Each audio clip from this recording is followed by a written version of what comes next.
আসসালামু আলাইকুম। বাঙালি রান্নাঘর চ্যানেলে সকলকে স্বাগত জানাই। আজ আমি আপনাদের সাথে শেয়ার করব সুজি আর ময়দা দিয়ে পাকান পিঠে। খুব সহজভাবে দেখাবো, একদম সহজ পদ্ধতি। আর পিঠেটা করতে কিন্তু বেশি সময় লাগে না। তো স্কিপ না করে পুরো ভিডিওটা দেখে নেবেন। আমার চ্যানেলে নতুন হলে সাবস্ক্রাইব করার অনুরোধ রইল। বেল বাটন অন করে রাখবেন, পরবর্তী ভিডিওর নোটিফিকেশান পেয়ে যাবেন। আমি এখানে দেখুন একটা হাঁড়ি নিয়েছি, গ্যাসটা অন করে গরম করে দিয়েছি, দিয়ে দিচ্ছি 1 লিটার জল। আমি যেহেতু 500 সুজি 500 ময়দা দিয়ে করব, তাহলে জলের পরিমাণটা দিচ্ছি 1 লিটার। এর মধ্যে আমি দিয়ে দেব সুজিটাকে আমি ভিজিয়ে রাখবো 5 থেকে 7 মিনিট। আমি 500 গ্রাম সুজি দিয়ে দিচ্ছি, 5 থেকে 7 মিনিট আমি ভিজিয়ে রাখবো। যদি আপনাদের জল একটু আধটু বেশি লাগে তাহলে দিয়ে দেবেন, নাহলে কিন্তু এই মাপটা দিয়ে করলে একই হবে। সুজিটা আমার ভিজে গেছে, ওর উপরে যে জলটা ছিল আমি তুলে রেখেছি। এবার ওর মধ্যে দিয়ে দিচ্ছি আমি 500 গ্রাম ময়দা। এবার দিয়ে দিচ্ছি 500 গ্রাম চিনি। তাহলে আমি 500 সুজি দিয়েছি, 500 ময়দা, 500 চিনি, আর জল দিয়েছি 1 লিটার। দিয়ে দিচ্ছি পরিমাণ মতো লবণ আর এলাচ গুঁড়ো দিয়ে ভালোভাবে হাতের সাহায্যে আমি মেখে নেব।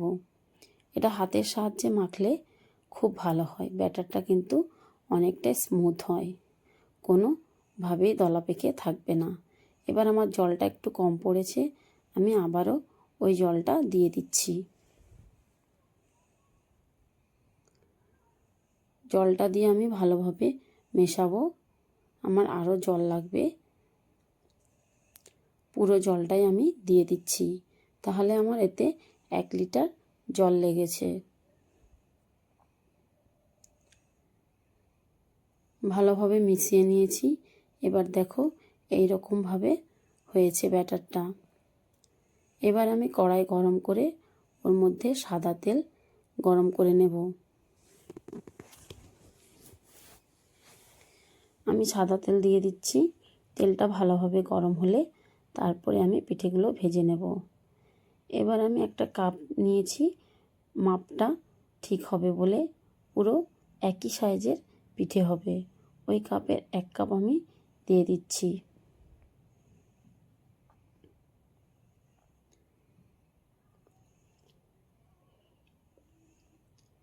দেখো আমার পিঠেটা কেমন ফুলে উঠেছে। আমি কোনো কিছুই দিয়ে নাড়াচাড়া করব না, আগে ফুলে উঠবে তারপরে উল্টে দেব। নিচের কালারটা ঠিক হয়ে গেছে, এবার আমি উল্টে দেব।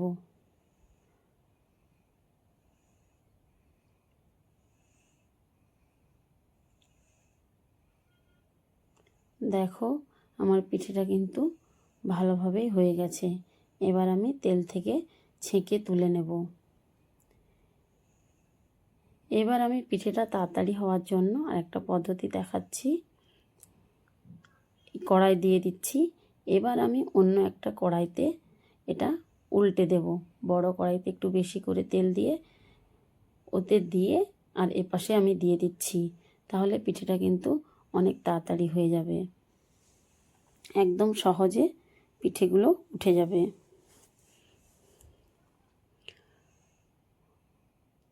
ওই কড়াইতে দিচ্ছি আর এই কড়াইতে আমি তুলে দিচ্ছি। এইভাবে করলে কিন্তু অনেক তাড়াতাড়ি হয়ে যায়।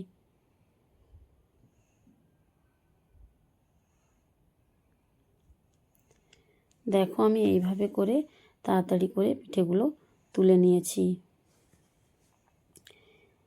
এইভাবে করলে কিন্তু আমার কাছে অনেক সহজ মনে হয় এবং সময় বেঁচে যায়, বেশি সময় লাগে না। আপনারাও চাইলে বাড়িতে এইভাবে করতে পারেন।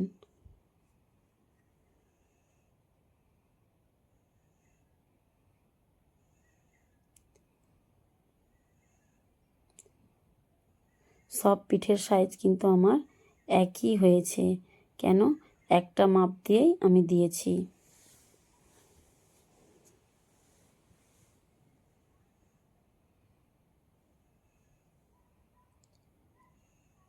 আমার ভিডিও যদি আপনাদের ভালো লেগে থাকে আমাকে কমেন্ট করে জানাবেন আরও নতুন নতুন রেসিপি দেখার জন্য। আমার পিঠেগুলো প্রায় সবগুলোই ভাজা হয়ে গেছে, আমি প্লেটে রেখেছি। দেখো কেমন হয়েছে।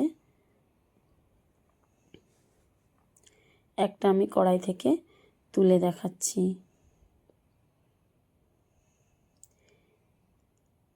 এবার আমি একটা ছিঁড়ে দেখাচ্ছি। দেখো ভিতরটা কেমন হয়েছে, প্রচণ্ড গরম, আমি হাত দিতে পারছি না, ভিতরে কোনো কিছুই নেই। আমার পাশে থাকার অনুরোধ রইল।